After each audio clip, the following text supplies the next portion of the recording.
I canceled our wedding a week before the big day because my fiancé secretly invited the one person I swore never to see again.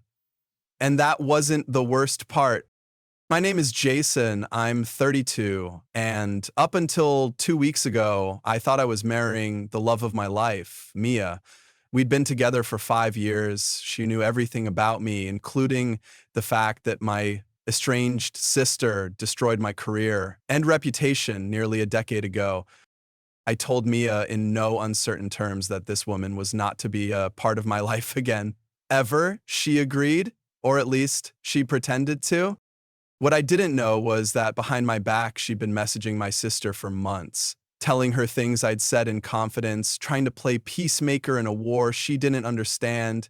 I only found out when she let it slip, 5 days before our wedding. The betrayal hit me harder than I expected because it wasn't just about my sister, it was about trust. And once that cracks, what's left to build a marriage on? When Mia and I met, it felt like finding a familiar song you didn't realize you missed.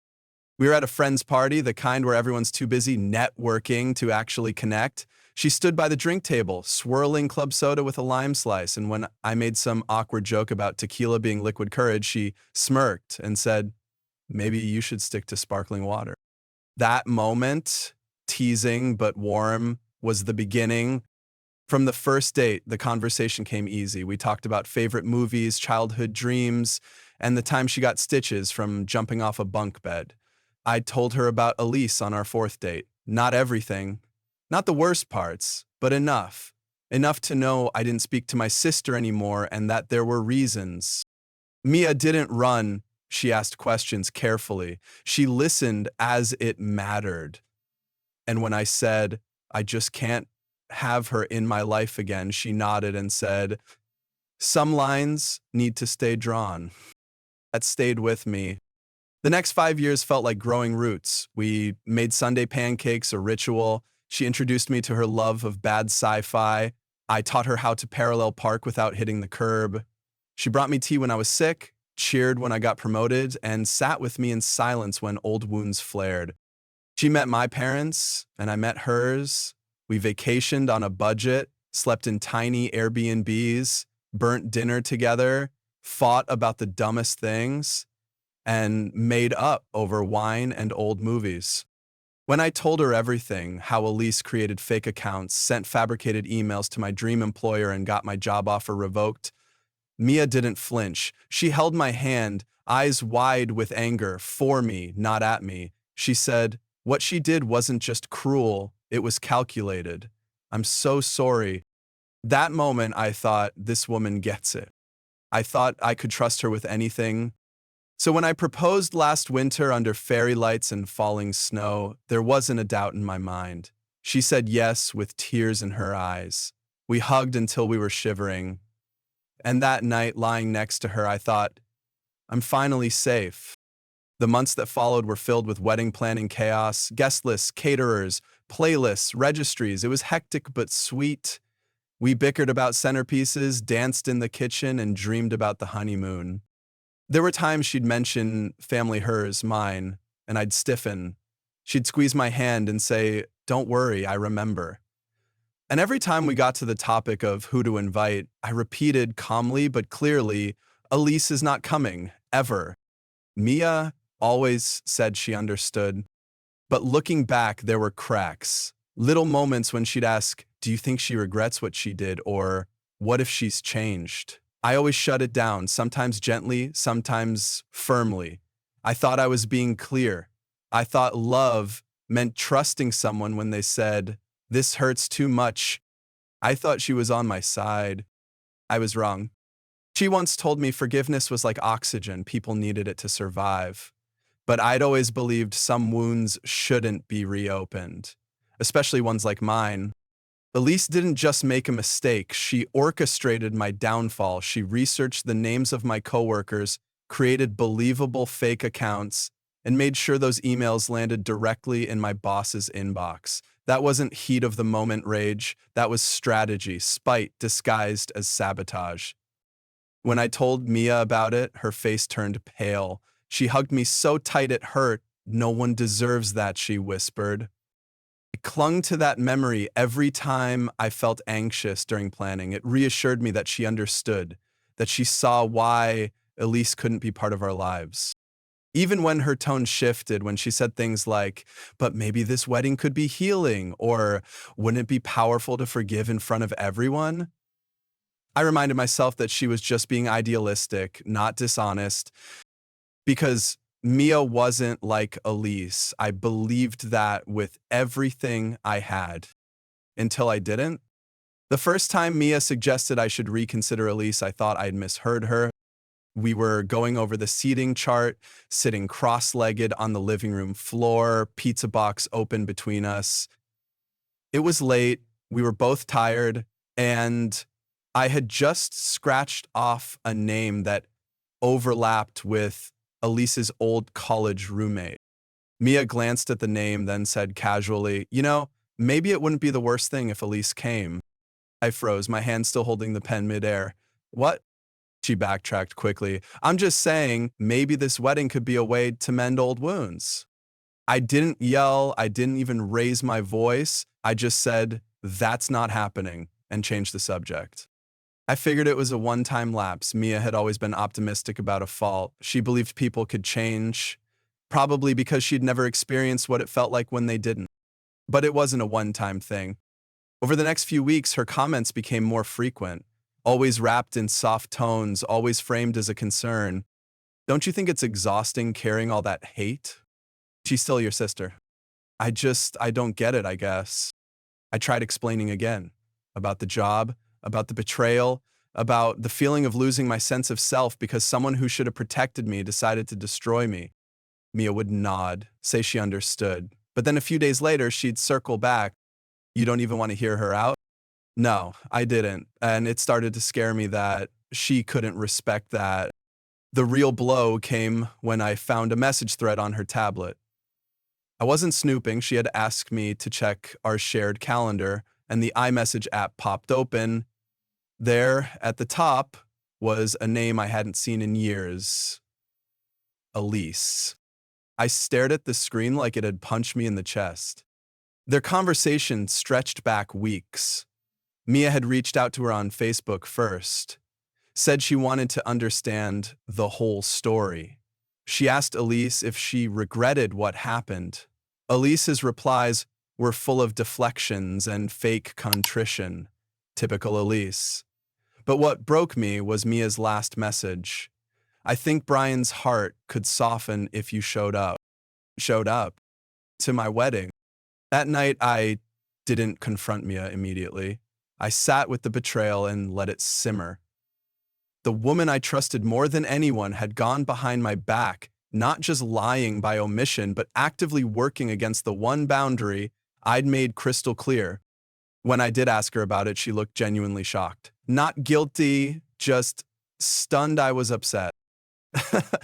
I didn't mean to hurt you, she said. I just thought maybe this would fix things.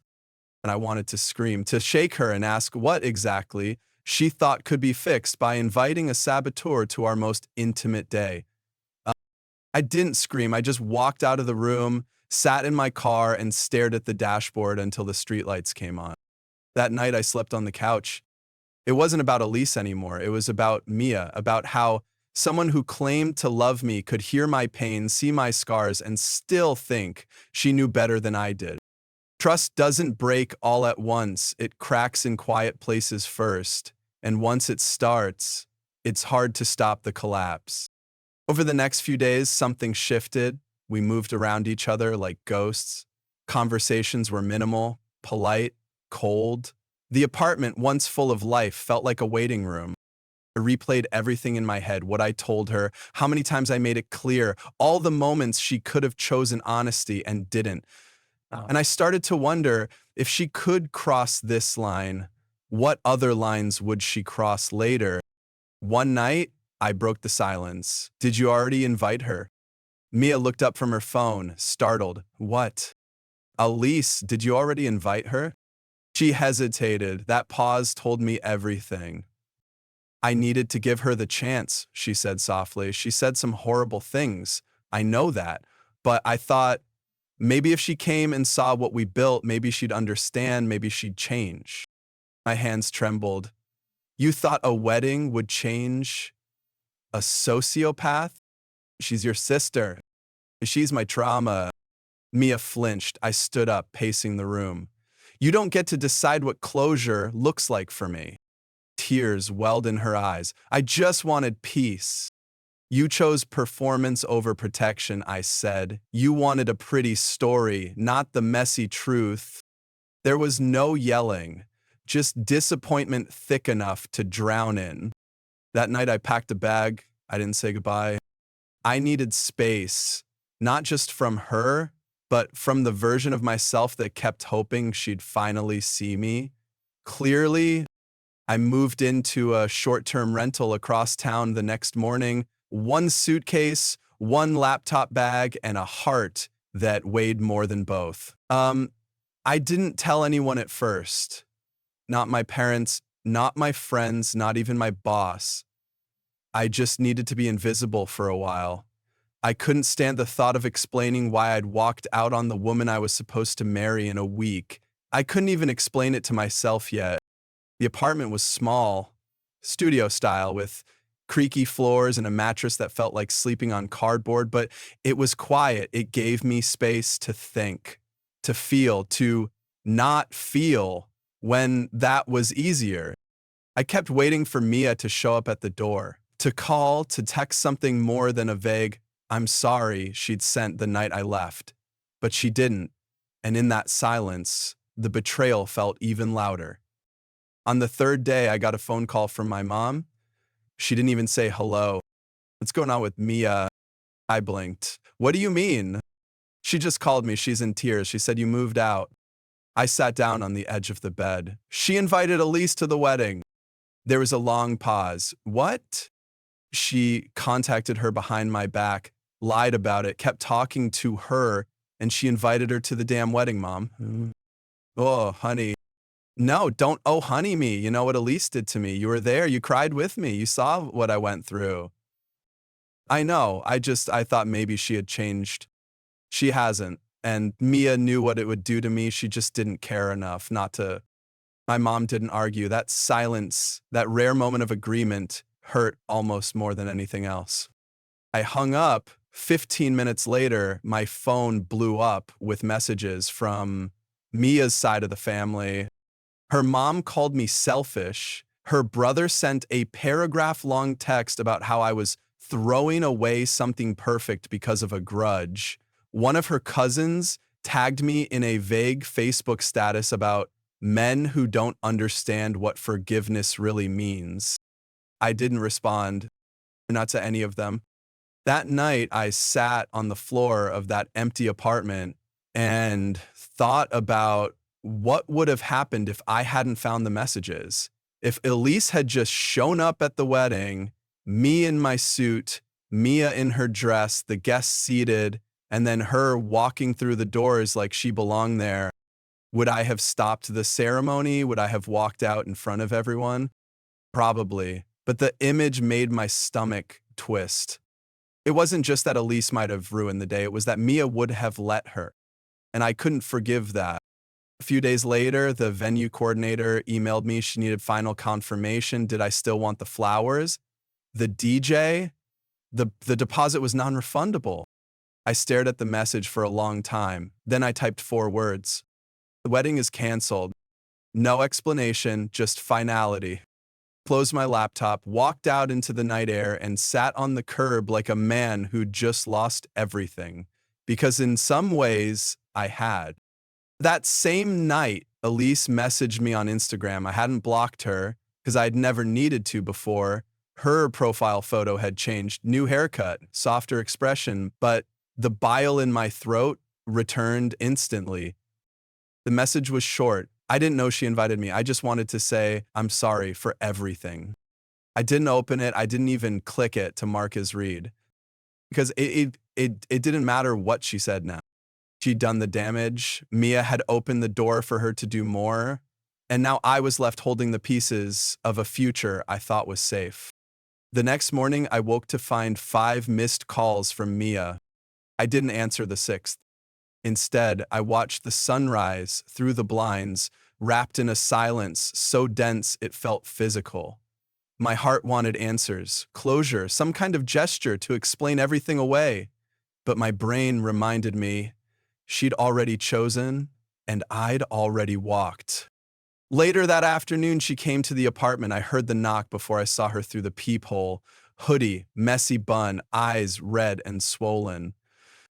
I opened the door but didn't invite her in. She looked at me like I was already gone. I was wrong, she whispered. I see that now. I crossed my arms. Why did you do it? I thought love meant helping someone heal, even if it hurt in the short term. I didn't realize that what I saw as healing, you saw as a betrayal. I let her speak. She talked about how Elise had told her she was in therapy and had changed, how she believed that people deserved a second chance, that maybe, deep down, she just wanted a wedding without any ghosts. But I wasn't a ghost, Mia, I said. I was real, and I told you what I needed. She nodded, tears rolling. I broke your trust. You did. Can we fix it? I didn't answer right away. I wanted to. God, I wanted to. But I also remembered every warning sign I'd ignored, every moment she'd softened a line I drew until it disappeared. I don't think so, I finally said. She looked down and nodded. Huh, I'm sorry. I know. We stood there on the threshold, two people who loved each other, but not enough in the ways that mattered most. When she turned and walked away, I didn't stop her, because sometimes love isn't about holding on, it's about knowing when to let go. The apartment felt like a void after she left, the kind of quiet that didn't bring peace, only echo. I didn't turn on music, I didn't cook, I didn't answer texts, I went to work, did the bare minimum, and came home to silence. Even my coworkers, who normally never asked personal questions, noticed. You okay, man? One of them said, patting me on the back as we left a meeting. You look like you haven't slept in a week. He wasn't wrong. I hadn't. Sleep came in broken chunks, full of half dreams and mental replays. I'd lie in bed staring at the ceiling, reliving every moment. Her eyes, when she said, I thought this would fix things. The sick twist in my stomach when I saw Elise's name on her screen. Some nights I thought about calling her, just to hear her voice, just to ask if she missed me the way I missed her. But I never did, because no version of that conversation ended in me trusting her again. The worst part wasn't losing Mia, it was losing the illusion that someone finally understood me. That after all the damage Elise had done, I could find a safe place in someone else. The betrayal reopened old wounds in ways I hadn't expected. Suddenly, it wasn't just Mia and Elise. I started questioning every decision I'd made. Was I too guarded? Too demanding? Had I imagined how serious it all was? My therapist, who I'd stopped seeing months ago, texted me out of the blue after seeing one of my old tweets resurface. I hadn't even realized she still followed me. Hey, I hope you're okay. If you ever want to talk again, I'm here. I stared at that message for 2 days before replying. The next week, I was back on her couch. I feel like a fool, I told her. I knew this could happen. I knew I was opening myself up to it, and I still let it. She didn't coddle me. That's what I appreciated most about her. You didn't let anything happen. You loved someone. You trusted them. That's not foolish. That's brave. I shook my head. It doesn't feel brave. No, she said gently. It feels like a loss. But the fact that you're here, choosing to process it instead of burying it like before, that's progress. I didn't cry, but something in me softened, like a knot I'd been carrying finally loosened. We met weekly. Sometimes I talked, sometimes I just sat there. One afternoon, I told her about a memory from childhood, how Elise once stole a school project of mine, claimed it was hers, and got an award for it. When I told our parents, they didn't believe me. They said I was jealous. I whispered. I was 8. My therapist didn't say anything for a while. Then she said, So when Mia didn't believe you, when she crossed that boundary, you weren't just losing her, you were reliving a lifetime of being dismissed. It hit harder than I expected, and it explained everything. It wasn't just the betrayal, it was the pattern, the replay of a wound I'd spent years trying to seal shut. But it wasn't all therapy and reflection. There were nights I stared at her contact name, finger hovering over the call button. I missed her laugh, her sarcasm, and the way she hummed while brushing her teeth. I missed her, but I missed my peace more. I tried filling the space with distractions. I went back to the gym and lifted weights until my muscles screamed. I played basketball with old friends from college, most of whom didn't ask questions, just passed the ball, set screens, and let me sweat it out. It helped, a little. One Saturday, I drove out to a hiking trail Mia and I used to visit. I told myself I was going for the air, the view, the quiet. But the moment I reached the summit, I saw her in my mind sitting on that same rock, hair pulled back, smiling at me with peanut butter on her cheek. Grief is sneaky. It doesn't announce itself, it just appears in the spaces where joy used to live. I sat down, pulled my jacket tight around me, and let the wind sting my face. I didn't cry, but I did whisper, "You should have chosen me." I wasn't talking to me anymore. I was talking to everyone who ever made me feel like I had to earn the right to be protected. The next morning, I cleaned the apartment, like really cleaned it, scrubbed the floors, washed the sheets, and threw out takeout containers and unopened mail. It didn't fix anything, but it gave me something I hadn't felt in weeks: control. That night, I slept deeply, dreamlessly. I wasn't healing, not yet, but it was something close to peace. The first time I laughed again, it caught me off guard. I was at a friend's game night, one I almost skipped. I stood outside their door for 5 full minutes debating whether to fake a stomach bug and leave, but then someone opened it with Sam, one of my oldest friends, and pulled me into a hug before I could escape. Inside, the air smelled like popcorn and something burnt. Cards were strewn across the coffee table, everyone shouting at once over a heated round of charades. It felt chaotic, alive. Someone made a terrible impersonation of Batman. I don't remember the punchline, but I remember laughing, really laughing. And when I did, it felt like a piece of me I'd buried had surfaced, gasping for air. That night I went home and didn't feel holla. It was the first crack of light through weeks of fog. From there, the healing wasn't linear, but it was real.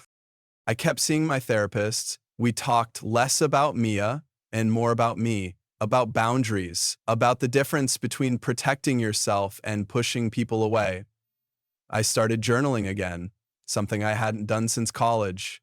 Some entries were 2 lines, some were 10 pages long, but it helped. I also started cooking more. At first, it was just breakfast, scrambled eggs, toast, maybe a smoothie. But soon I was making stews, roasting vegetables, trying out sourdough for no reason other than curiosity. I didn't post about it.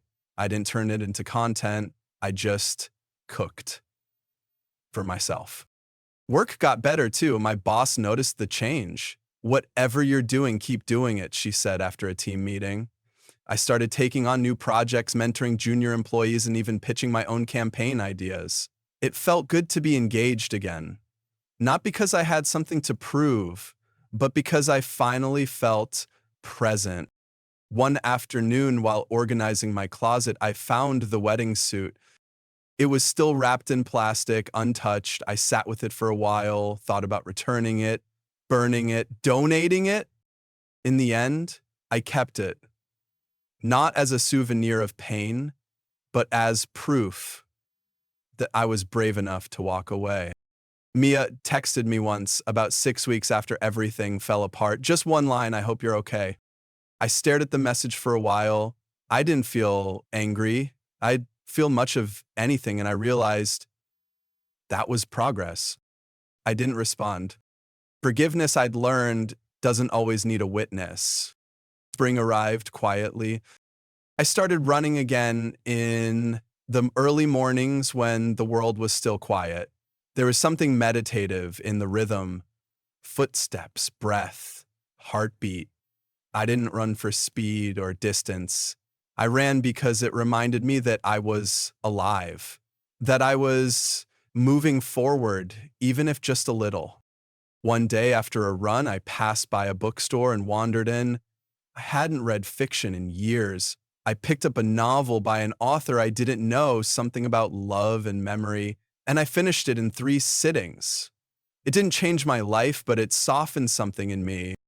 I said yes to more things: brunches, art walks, volunteering at a food bank one weekend when a friend invited me. I stopped ghosting people. I started answering texts with more than one. None of this was flashy or dramatic, but it mattered.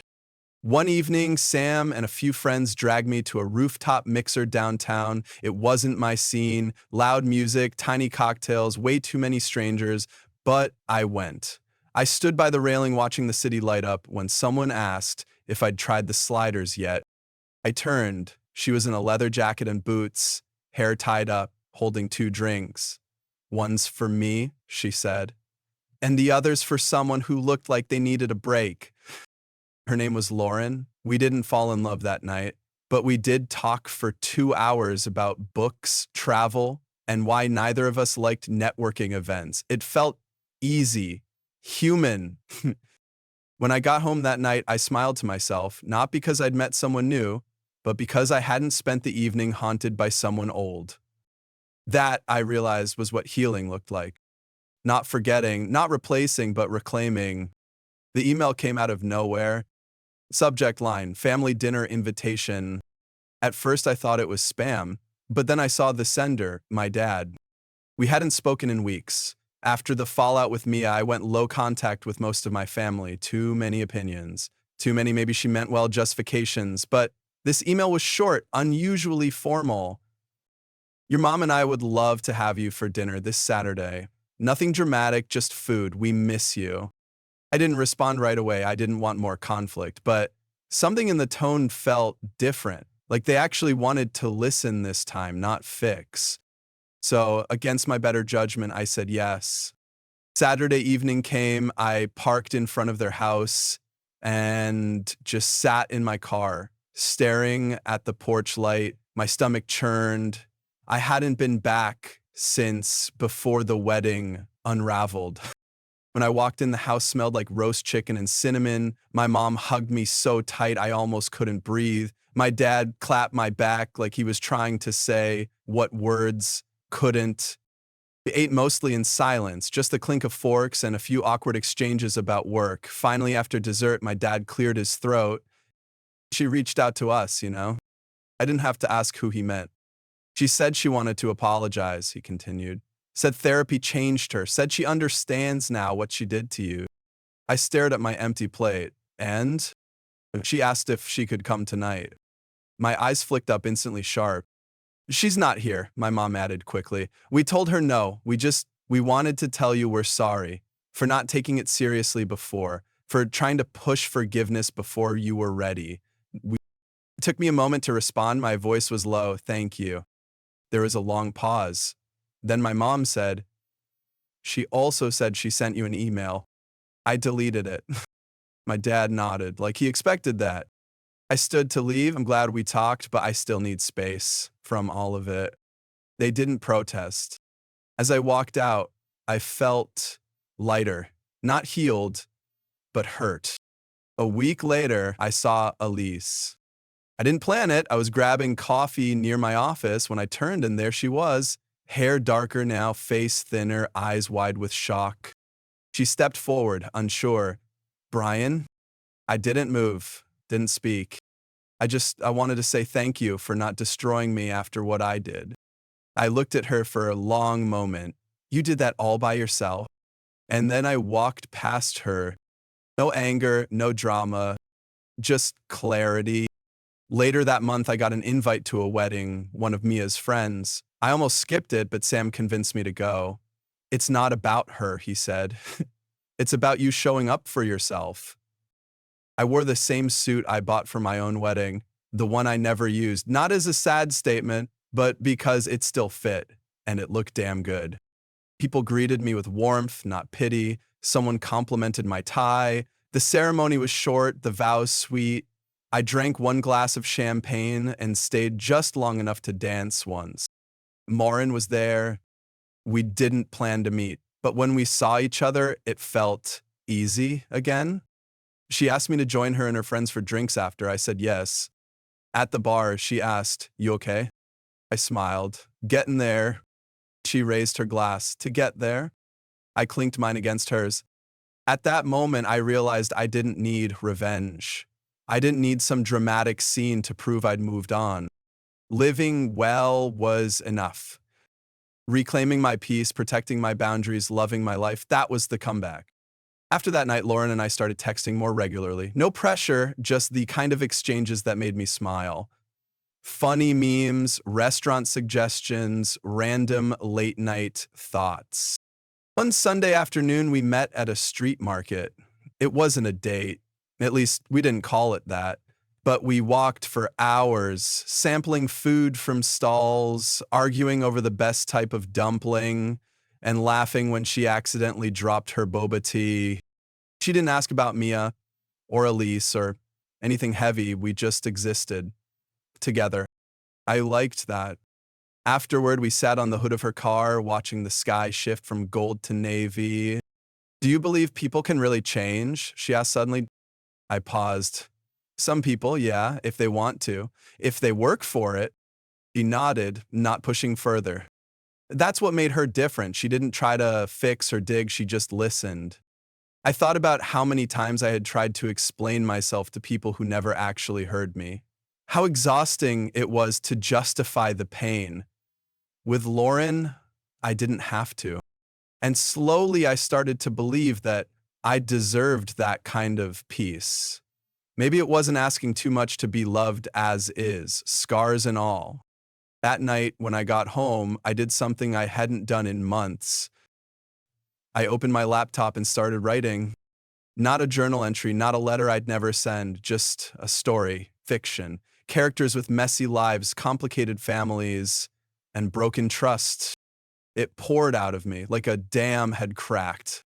I wrote until 2 a.m., and for the first time in forever, I didn't dream about the past. I dreamed forward.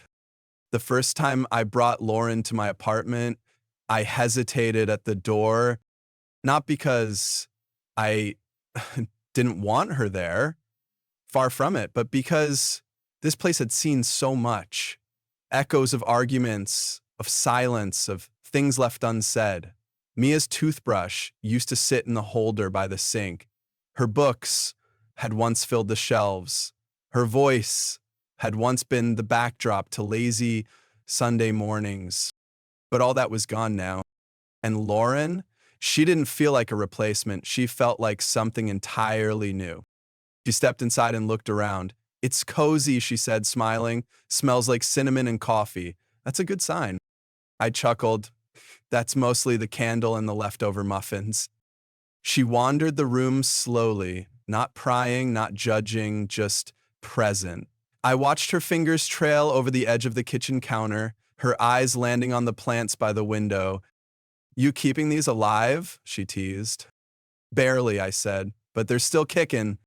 We cooked dinner together, something simple, pasta and salad, and we ate on the couch, legs folded beneath us, music playing low in the background. No awkward pauses, no performative charm, just ease. After dinner, we talked about regrets, about what scared us, about the weird dreams we'd had as kids. She told me how she once believed she'd grow up to be a veterinarian, but fainted the first time she saw blood. I told her about the time I got lost at a zoo and tried to befriend a goat for 2 hours. We laughed, and then we fell quiet, not out of tension, but comfort. She leaned her head on my shoulder. "I like it here," she said softly. And for the first time, I believed this place could hold something good again.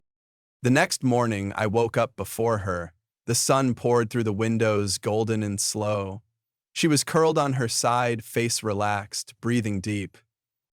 I sat there watching her, thinking about everything I'd lost and everything I'd found. It wasn't a straight line. There were still moments when a certain song or smell would knock the wind out of me, when a memory surfaced and made my chest tighten, when I doubted whether I'd ever fully trust someone again. But those moments were fewer now. And more than that, I didn't let them define me. One afternoon, I got a call from my dad. He didn't ask for much, just if I wanted to come over for Sunday lunch. No pressure, he said. Your mom's making her lasagna. Agreed. It was low-key, no ambushes, no unexpected guests, just food, old photos, and some teasing about my hair getting longer. For the first time in years, I saw my parents not as obstacles or enablers, but as people trying their best with the tools they had. Before I left, my mom hugged me tight. We're proud of you, she whispered. Really? And I believed her. A few weeks later, I got another email from Sarah. I almost deleted it without reading it, like last time, but curiosity tugged at me. Less like a need to reconnect, more like closing a chapter properly. The subject line was simple, no expectations, just truth. I clicked. It wasn't dramatic, no manipulation, just a plain human letter. She wrote about her therapy sessions, about the months she spent unraveling her own bitterness, how much of it wasn't about me at all, but about herself, her fear of being unseen, unloved, how she had buried those fears under layers of competition and sabotage. She didn't ask for forgiveness. She said she didn't deserve it and maybe never would. She just wanted me to know she finally understood the damage she'd done and that she was trying to become someone better for herself. I didn't write back, but I didn't delete the email either. Maybe that was enough. One crisp Saturday, Lauren and I took a road trip to a lake a few hours away. We blasted music, ate bad gas station snacks, and got lost twice on the back roads. At the lake, we skipped stones, watched a couple of kids chase ducks, and sat by the water's edge until the sky turned peach. As we watched the reflection of clouds drift across the surface, she turned to me. Do you think you'll ever get married? The question didn't sting like it used to. Maybe, I said, but not because it's expected, not to prove anything, only if it feels like a shared decision, not a performance. She nodded. That makes sense. And just like that, the conversation shifted. No pressure, no fear, just honesty. Later that night, as we lay under a blanket of stars, she reached for my hand. No words, just that small, quiet promise. I'm here. And I knew I was too.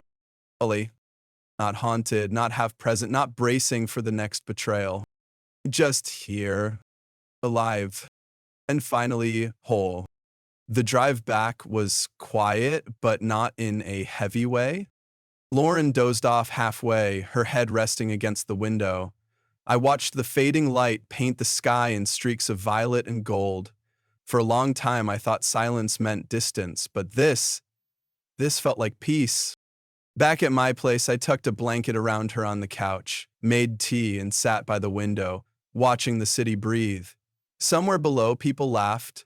Somewhere else, someone probably had their heart broken. That unpredictable, beautiful, in pieces, and I was finally okay with all of it. It was a Thursday afternoon when I got the email. Not from Sarah, not from Mia, not even from my parents. It was from a literary magazine. Subject, your submission, the ones we carry. I'd forgotten I even sent it. It had been a midnight decision on a random weekend months ago when I polished one of the short stories I'd been writing since Lauren encouraged me to start again. I didn't think anything would come of it. It was just for me, just to let something out. But the email was clear. We'd love to publish your piece in our fall issue. I stared at the screen for a long time, then I read it again and again. It wasn't just about being published, it wasn't about accolades or validation. It was about me finally being seen for something I created, not for how I'd been hurt, not for the drama or the scars, but for what I had made from all of it. I forwarded the email to Lauren with just 3 words. Holy shit, babe. 5 minutes later, my phone rang. You're a published author now? She shouted and laughed, heart full. Apparently, she screamed so loud I had to pull the phone away from my ear. Then we're celebrating. Tonight, don't argue. Later that night, we sat on my balcony with takeout and 2 tiny bottles of champagne she grabbed from a bodega. She held her glass up to the boy who turned his heartbreak into art. I clinked mine against hers, to the girl who reminded him he could. We didn't need more than that, not a big party, not some huge gesture, just each other, just this. Later that week, the magazine editor reached out for a short author bio and photo. I panicked at first. What do I even say? Lauren found me sitting at my desk, spinning slowly in my chair. What if I sound pretentious? I asked. She laughed. Then you'll fit right in. Eventually, I wrote, Brian L., software developer by day, story collector by heart, finds redemption in late-night writing and early morning coffee, lives in Austin with 2 surviving houseplants. She read it and gave me a thumbs up. Perfect. When the story came out, people I hadn't spoken to in years started reaching out. Old friends, old coworkers, and even an old English teacher who said she always knew I had a voice. The best message, though, came from a stranger. It was a DM on Instagram from someone I didn't know. Just 3 lines. I read your story. It made me cry. Thank you for writing it. That was it. But it meant everything. Because I'd spent so long thinking my pain was just that, mine, isolated, shameful, something to hide. But here was proof that sharing it, shaping it, could do more than heal me. It could reach someone else, hold up a mirror, offer a light. Lauren and I started writing together sometimes, not seriously, not for publication, just little prompts, silly exercises, poems that made no sense. We'd sit cross-legged on the floor, laptops open, laughing over typos and bad metaphors. One night, I read something she'd written, a letter to her younger self. It was raw and beautiful and full of all the things she'd never said out loud. When she finished, I looked at her and said, "You should send that somewhere." She shook her head. This? No way. But I knew that look, the look of someone who didn't believe her voice was worth hearing. I reached for her hand. You changed my life, Lauren, just by believing in me. Let me return the favor. She blinked, tears rising. Okay, she whispered. And just like that, we both kept growing, not into something new, but into something more true.